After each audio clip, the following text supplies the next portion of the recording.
This is Nathan Fantasy Football League Updates. Today, we unveil those Week 9 results. We sit down with one of the coaches after a big-time win for his squad. And, of course, we get you my Week 10 predictions. All that and more next.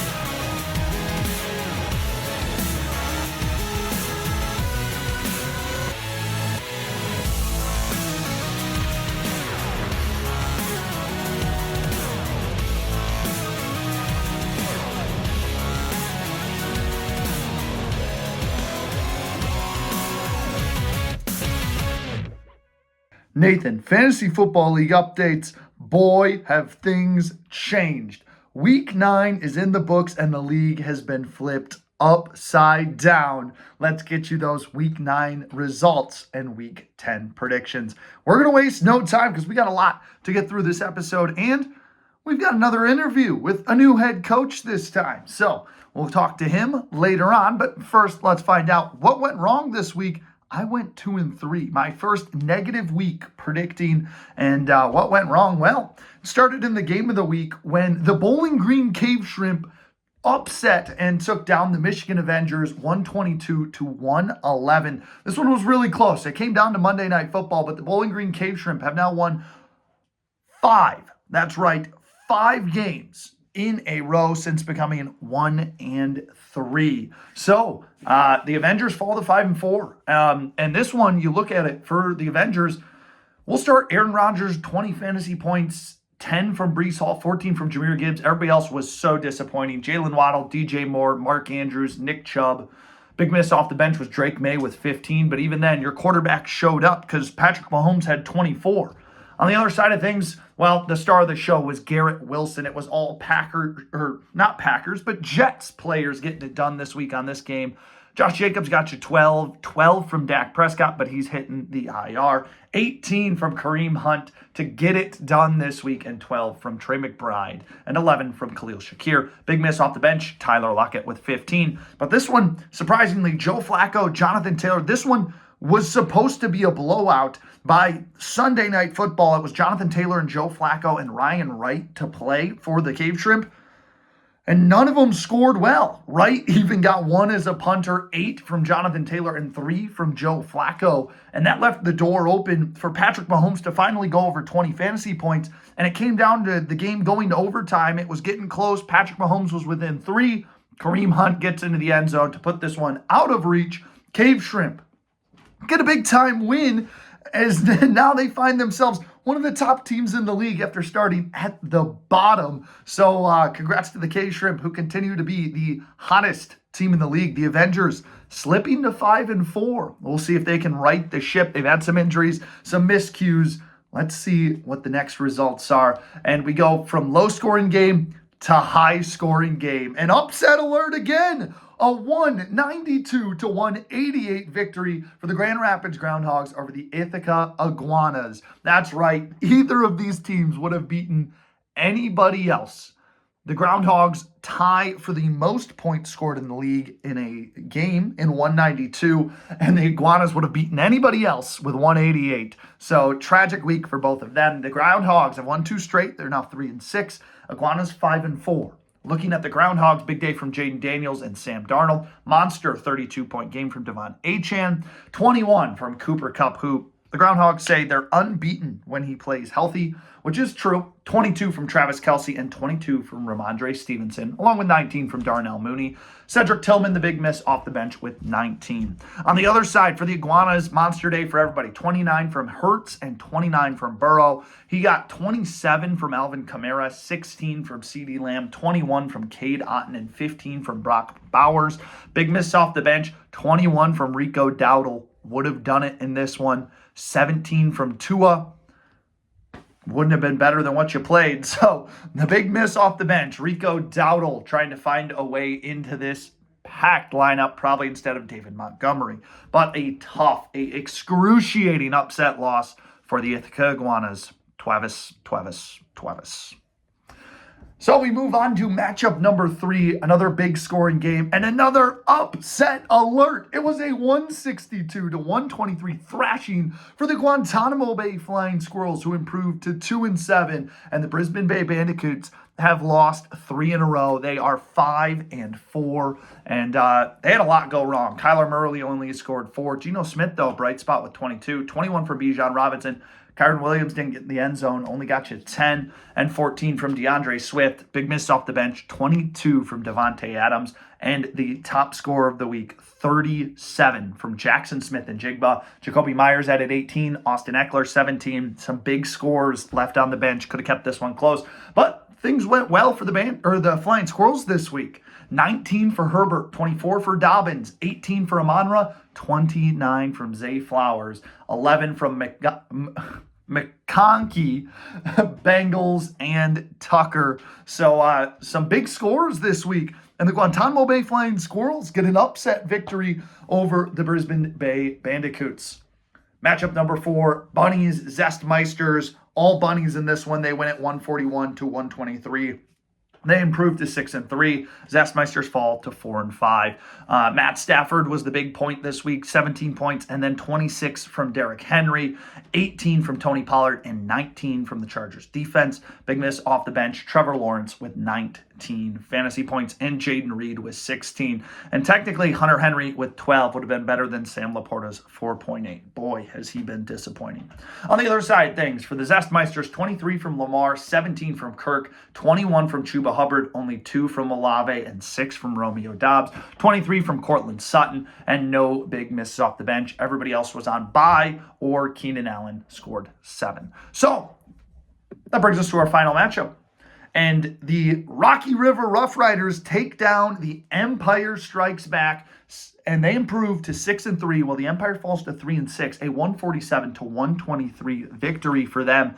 What a surprising game, and what a surprising team these Rocky River Rough Riders are. They are now the number 1 ranked team in the league after being projected bottom 10th this season. And it starts with Josh Allen, 22 fantasy points. Bo Nix, 17, 16 from Joe Mixon, 18 from Devontae Smith. Big miss off the bench, DeAndre Hopkins with 28 fantasy points, and Taysom Hill with a classy 16.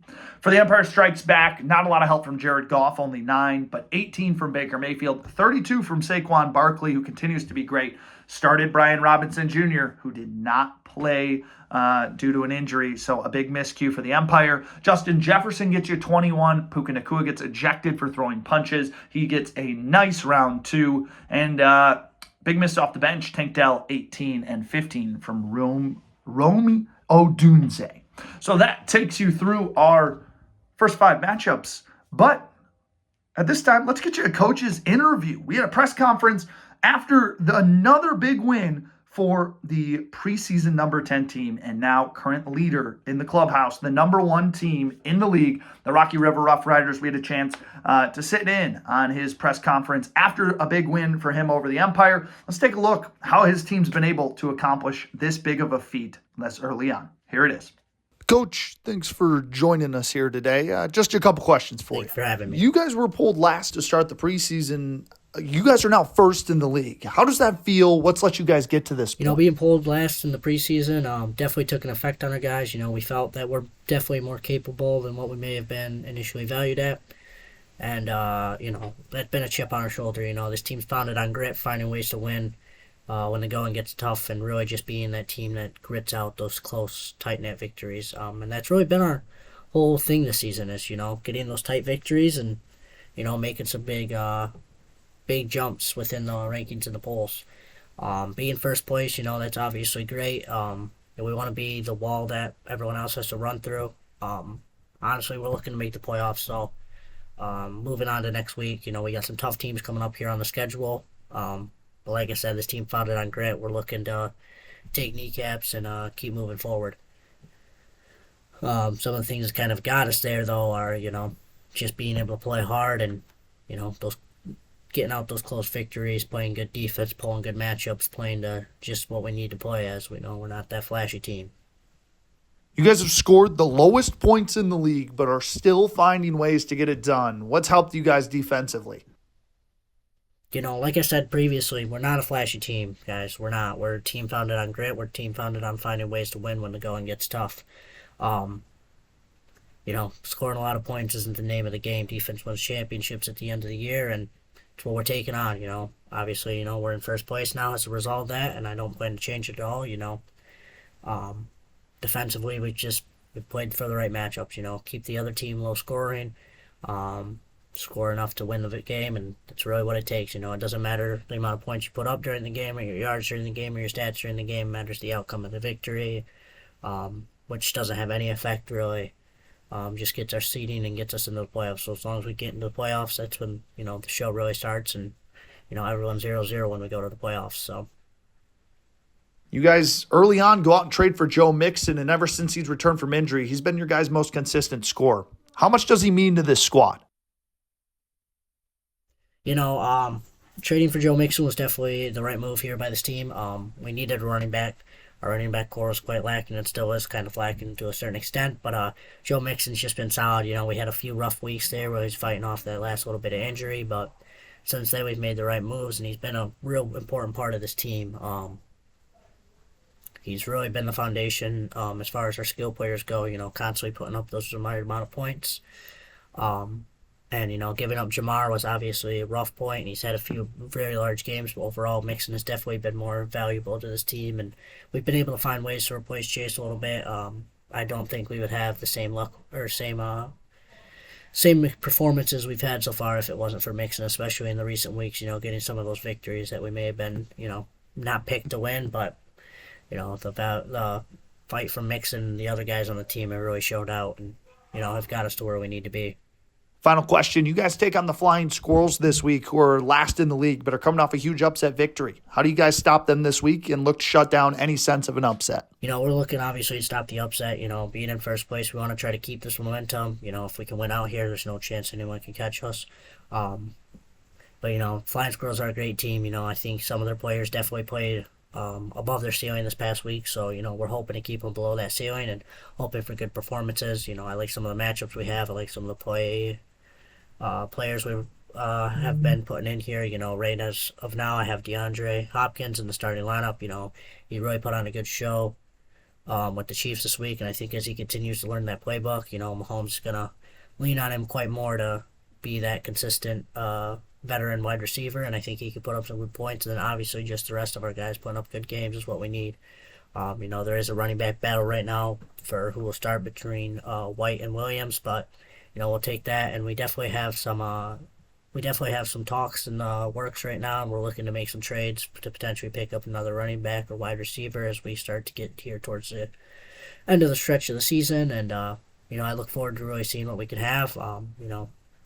Rough Riders are all about grit. You get bucked, you get back up. So no matter the outcome of this week, our focus right now is on making the playoffs and get to that point where every team's 0-0 and we can really start making some noise. So I appreciate the interview. What an awesome interview there from the head coach of the Rocky River Rough Riders. Best of luck to him moving forward. He's got a tough schedule ahead, but he's got a chance to make the playoffs for only the second time since season 1 of the league. So a big opportunity for him to keep the train rolling, and really like what he said about his squad, just coming in and getting in the work every day. It's going to be exciting to see. Can they keep this surprising run up? Can they be the stunners of the preseason poll? I'm betting pretty high for them this year on that. But let's get you my Week 10 predictions now. And now that we know what the Rocky River Rough Riders are looking like, we'll start with their game. As promised, here we are, Week 10 predictions, and we promised it, so here it is. The number 1 team in the league, the Rocky River Rough Riders, welcome in the upset kids, the Guantanamo Bay Flying Squirrels. They look to keep it rolling and keep the upset alerts alive. Can they do it? Well, let's take a look at this matchup, and we start right away for the Flying Squirrels with their turning point player, Daniel Jones. He had one good week. Stop riding the high horse. He is, granted, going to Germany to play the Panthers.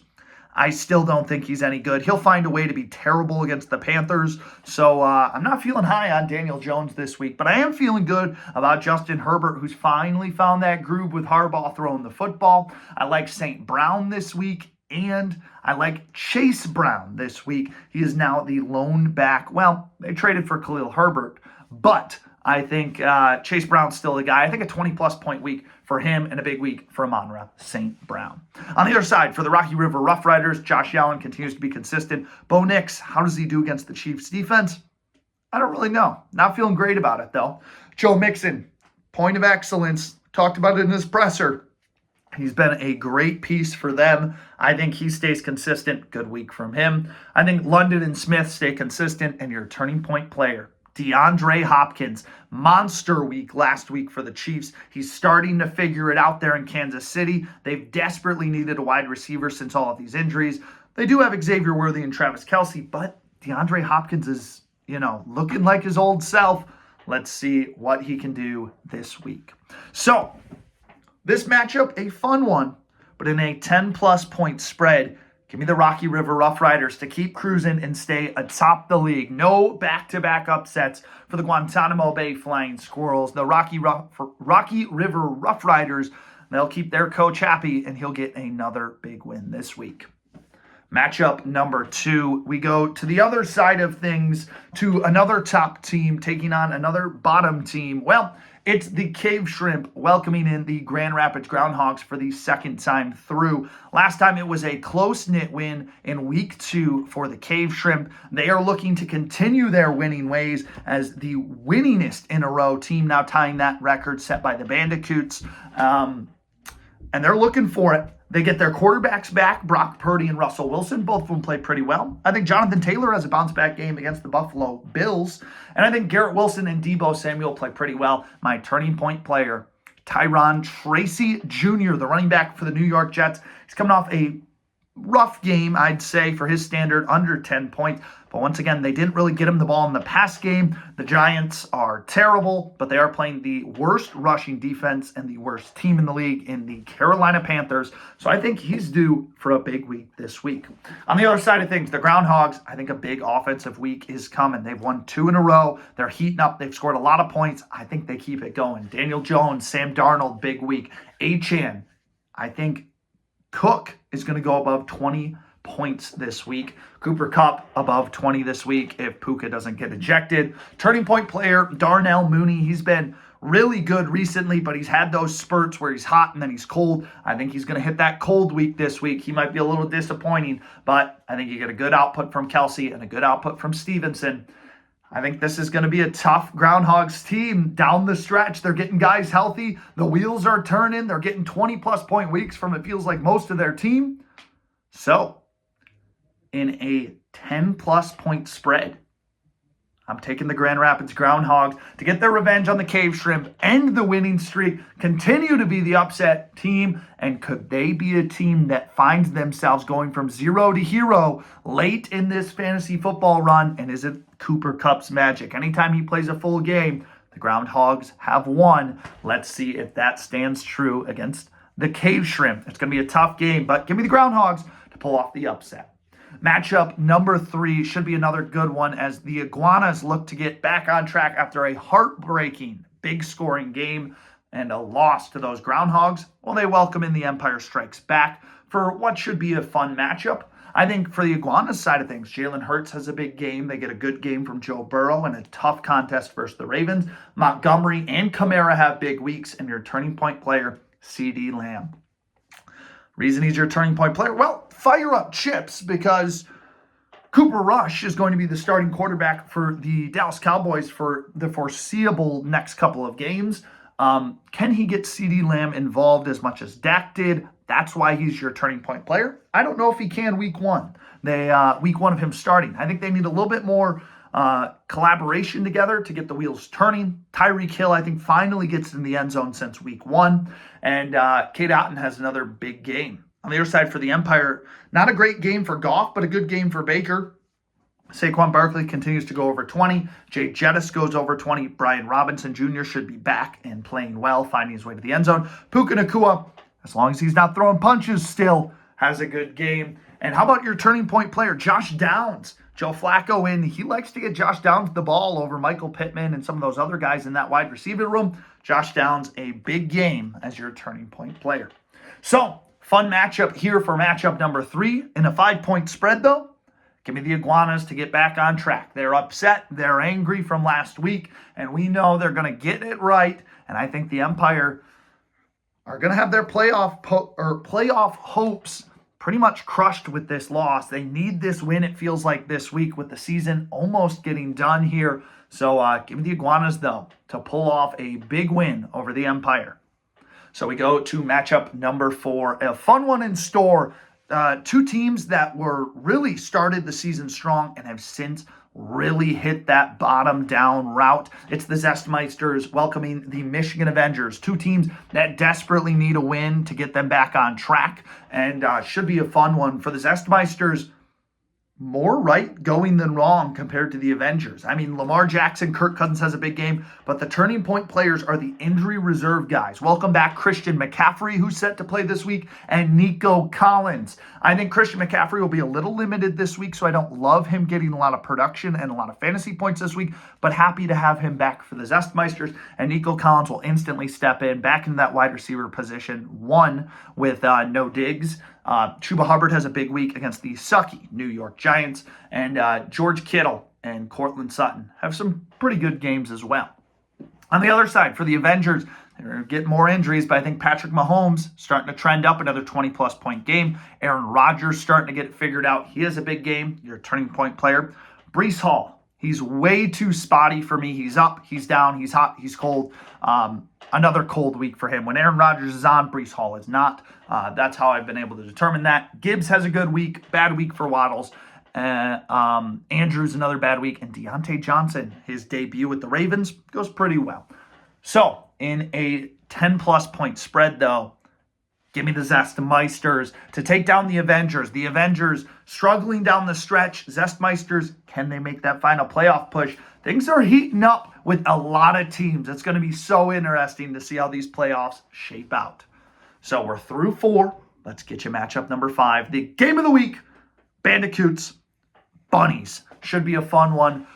Bandicoots just absolutely have crumbled. They've lost 3 in a row. The Bunnies on the other side have silently been one of the better teams. That's my 10 and 9 projected preseason poll teams outperforming their rankings. So clearly, I've been wrong about a couple things, including the Empire. But game of the week should be a fun one. I think the Bandicoots really need a win this week to try to get the ship righted. They don't want to be 5-5 with only a couple games left. The Bunnies trying to lock up that 7th win, which at this point, 7 wins feels like you're probably headed to the playoffs. But let's take a look. I think for the Bunnies, Stroud has another just terrible game. Why was he the first quarterback off the board? He's not living up to that value. Trevor Lawrence, Derrick Henry, Aaron Jones. Big games from those 3. A.J. Brown and McLaurin. A.J. Brown's nursing an injury. I think they play serviceable, but not great. Turning point player, Sam Laporta. At this point, I'd start Hunter Henry. He's got better boom potential than Sam Laporta at this point, who has been the worst pick, along with Mark Andrews, in all of fantasy. Tony Pollard has a big week, though, for the Bunnies. On the other side, for the Bandicoots, well, Kyler Murray has a bounce-back game. Your turning point player is Bryce Young, who you're starting him. Just probably not a lot of options. Bold strategy, Cotton. That's all I'm going to say on Bryce Young. I don't think he scores over 10, ever. But you do have the top scorer of the week in Bijan Robinson. That's right, Bijan Robinson, the top scorer of the week, takes on the New Orleans Saints, who are completely selling brand new or interim head coach. Bijan goes for probably about 30 this week, big week for him. Kyron bounces back into the end zone. Jamar Chase, Malik Neighbors have big games, but disappointing weeks from Ingram and Swift. So let's get you the game of the week prediction in a 4-point spread. In the game of the week, give me the Bandicoots to get things back on track. They get back into the win column. They end the 3-game skid, and they upset, technically, the Bay City Bunnies in a 4-point game. Should be a fun one this week. A lot of fun matchups coming your way. Specifically, Zestmeisters, Rocky River Rough Riders, Bandicoots, Iguanas, and Groundhogs all getting wins this week. But keep your eye on that Cave Shrimp Groundhogs game, the Bandicoots Bunnies. I like the Zestmeisters Avengers to be a close one. Iguanas Empire could shape up to be a close one. And who knows? Maybe the Flying Squirrels do pull off the upset this week and take down the number 1 team in the league. Are they going to do it 2 weeks in a row? We're going to find out. But that'll conclude today's episode. We had a great talk with the head coach for the Rocky River Rough Riders. Best of luck to him this season. We'll have some more interviews and pressers next week. Should be a fun week ahead. But that'll do it for today's episode. Once again, Groundhogs, Iguanas, Bandicoots, Rough Riders, and Zestmeisters get wins in Week 10. Let's find out what more chaos can ensue as the playoffs get ever so closer. So let me know in the comments below. Do you agree? Do you disagree? Do you agree with the way that things have gone for the Rocky River Rough Riders? Let me know in the comments below, and we'll see you again next week. Have a good one, and as always, best of luck this week to all of your fantasy teams.